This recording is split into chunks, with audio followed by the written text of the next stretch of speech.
अब देखिए ये कोई ज़रूरी नहीं है कि हर क्वेश्चन में आप 72 सेकंड पूरे लगाएँगे। कुछ क्वेश्चन में आपको 5-10 सेकंड लगेंगे और किसी-किसी में 100 सेकंड्स भी लग सकते हैं। बैलेंस बना के चलना है। फटाफट से इस पर एक नज़र डालिए और ये देखिए कि sin x minus cos x जो है वो इसके साथ मैच होना चाहिए। रीज़न और किसी में मुझे एंगल्स दिखाई नहीं दे रहे। इसका मतलब D के साथ 2 होना चाहिए, यानी ये 2 ऑप्शंस बच गए, ये दोनों तो खत्म हो गए। अब इसमें से कोई एक ऑप्शन और मुझे पता चल जाए तो मेरा आंसर आ जाएगा। उसके लिए भी ध्यान दीजिए, अगर मैं इस ऑप्शन को देखता हूँ तो ये इससे मैच होना चाहिए, क्योंकि ये वाले ई वाले ऑप्शंस लॉग के साथ ही जाएंगे, यानी कि बी के साथ 1।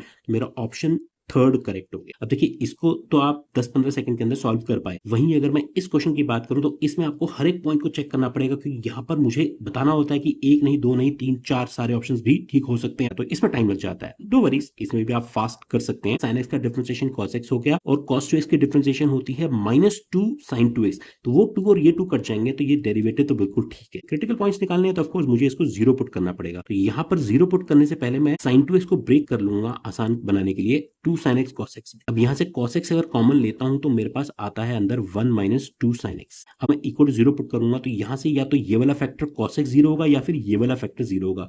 cos x जीरो होने का मतलब हुआ x की वैल्यू आ गई π/2। बिल्कुल ठीक है, एक क्रिटिकल पॉइंट आया। और यहाँ से इसको जीरो पुट करता हूं तो यहाँ से आएगा sin x equals to half.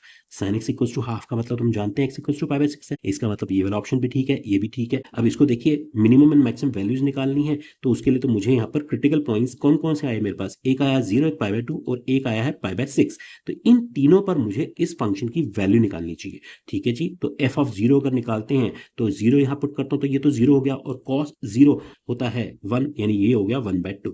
और f ऑफ π/6 को कितना आएगा, π/6 पुट करने पर sin π/6 हुआ हाफ, प्लस ये cos π/6 इंटू 2 यानी cos π/3, तो ये भी हाफ हो जाएगा। हाफ इंटू हाफ हो गया 1/4, तो ये बन गया 3/4। एक बार तीनों वैल्यूज निकाल लेते हैं, फिर देख लेते हैं मैक्सिमम मिनिमम दोनों ही बतानी है ना हमें।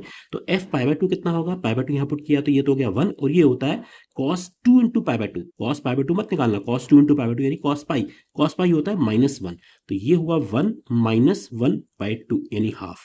तो ये वाली मिनिमम वैल्यू 2 ये तो आई नहीं हमारी कहीं पर भी। मैक्सिमम वैल्यू 3/4 बिल्कुल ठीक है जी, यस। तीन वैल्यूज में से ये मैक्सिमम है, तो इसका मतलब ये करेक्ट है। तो ए बी डी करेक्ट है, इसका मतलब option 1 is the right one. तो ऐसे क्वेश्चंस में आपको टाइम लग सकता है, तो आपको बैलेंस बना के चलना है। तो इस तरीके की प्रैक्टिस आप करते रहिए। मिलते हैं अगले वीडियो में। Take care, bye bye.